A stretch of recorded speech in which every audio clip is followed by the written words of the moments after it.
Good morning. Today we are working on CO26, still working with those ratios. This time we can identify, write, and find equivalent ratios. Very similar to equivalent fractions. Okay, equivalent ratios. We talked yesterday about how we had to simplify those ratios down, finding the equivalent, the smallest equivalent fraction. So we work with it the same way we work with equivalent fractions. So we've already discussed how to write ratios and simplify the ratios. Remember that ratios are simplified similar to how fractions are simplified. The same can be said for finding equivalent ratios. So for each ratio below, write two equivalent ratios and show your work. So if we have 4 to 5 is our ratio, what would I do to find an equivalent ratio? Think about what we know about equivalent fractions. How can I find an equivalent ratio? Marina? Double both of the numbers. I could multiply them both by that 2, by a scale factor of 2. That would be doubling. 4 times 2 is 8. 5 times 2 is 10. It is a ratio, so I'm going to set it up the same way the original ratio was set up. They used the colon, so I'm going to use the colons. So that's 1. What would be a second? Because I need to write 2 equivalent ratios. So what could I do to find another equivalent ratio set? Ava? Maybe add them together? Never adding. We don't add fractions to find equivalent fractions. Hannah May? You can multiply them by 2 again. I could multiply the 8 times 10 by 2. 8 times 2 is 16. 10 times 2 is 20. I could have said, hey, I want to multiply them by 3. 4 times 3 is 12. 5 times 3 is 15. There's a lot. You can multiply by anything as long as you multiply both sides by the same number. Just like with equivalent fractions, whatever you do to the top, you have to do to the bottom. Same thing with ratios. Whatever you do to one side, you have to do to the other side. So what can I do to the 10 to 12 ratio, Zelda? You could multiply it by a 3. I can multiply both sides by 3. 10 times 3 is 30. And I have a 2 in my original ratio, so that's just how I'm going to set up my equivalent ratios. 30 to 12 times 3 is 36. I need a second one. What can I do to find my second one? Callie? You could multiply by 4. I could multiply by 4. 10 times 4 is 40. 12 times 4 is 48. So 40 to 48. I could have multiplied them by 2. 10 times 2 is 20. 12 times 2 is 24. So 20 to 24. Do you get a good sense of how to find those equivalent fractions? Equivalent ratios. We're doing the same thing that we did with the fractions. Pick a number to multiply by, multiplied by 2, multiplied by 3, multiplied by 10.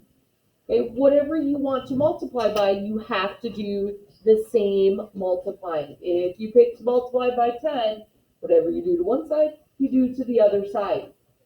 Okay? In the middle, it says several ratios are in the circle. For each given ratio, list each ratio from the circle that is equivalent to it.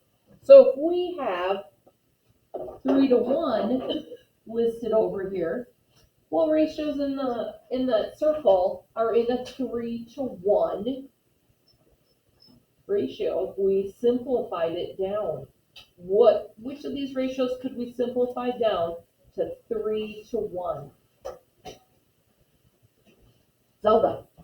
We could do 9 and 3. Yeah, 9 to 3. If we divided it by 3, 9 divided by 3 is 1. 9 divided by 3 is 3. 3 divided by 3 is 1. There's that 3 to 1 ratio. So I'm going to write it under that 3 to 1 ratio, and then I'm going to cross it off because I've used it. Oh, you know what?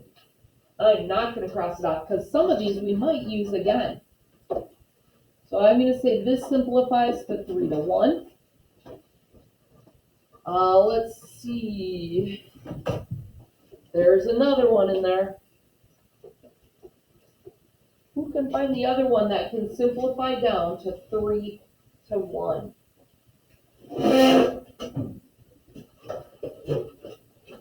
Melanie? 30 tenths.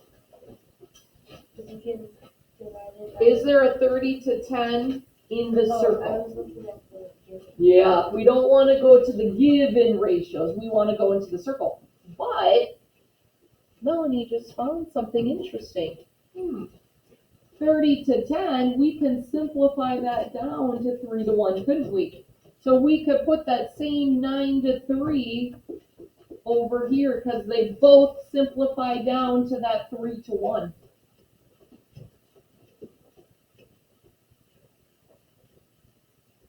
You see how that goes to both of them? So 9 to 3 can be duplicated.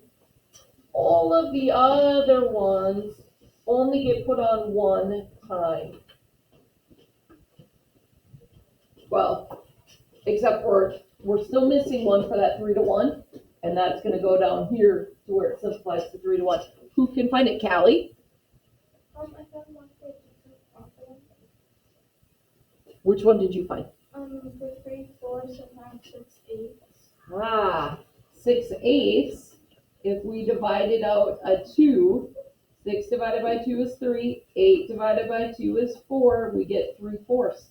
So we can write that 6 to 8 over here, and we're going to cross it off now because we used the 9 to 3 twice, and there's another one we're going to use twice for that same 2. All the rest are used just one time. Layla.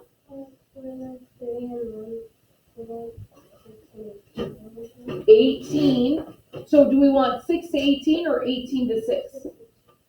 So if we do 6 to 18, if we divide out a 6, 6 divided by 6 is 1, 18 divided by 6 is 3. Is that the same? It's not. So we want the 18 to 6. So this way when we divide out our 6, 18 divided by 6 is 3, 6 divided by 6 is 1. So that's where we get that 3 to 1. So we can put the 18 to 6 and the 18 to 6. So we use that one twice. All the rest are used one time.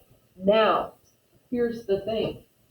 Over here with the 30 to 10, we had to simplify it to that 3 to 1. What do you think we need to do to these three ratios? Zelda? Simplify them down. And then we're going to simplify down the ones in the circle and match them up. So you need to simplify down and see what all matches. So what would we simplify 18 to 15 down to? What can we divide out of both 18 and 15? Ava? 3. Yeah. So if we divide a 3 out, 18 divided by 3 is 6. 15 divided by 3 is 5. So now I'm going to look over at my circle. Is there one right away that we know that goes under that 18 to 5? Lauren? 6 to 5, because it's simplified down. So we know 6 to 5 goes over there. Then there's going to be another one that we have to simplify in the circle. See if we can find. There's going to be another one. What do you think, Bryn? 12 to 10. 12 to 10. If I divided a 2 out of 12 to 10, 12 divided by 2 is 6. 10 divided by 2 is 5. There's that same 6 to 5. So I'm going to write 12 to 10 over here. So are we seeing how this works? You're going to do the rest of them on your own. Thank you, sir. Then on the last two, they have word problems. You're going to stretch your brains trying to figure out how to set up those word problems. We do have work time in class, so if you have questions, you can come to me. So you're going to finish up matching up the ratios from the circle to the given ratios, simplifying down when we need to, and then do those bottom 2 word problems. Any questions before I stop the recording? We're feeling good about this? All right. If you are watching at home, I hope you are well, and I hope to see you soon. Have a wonderful day.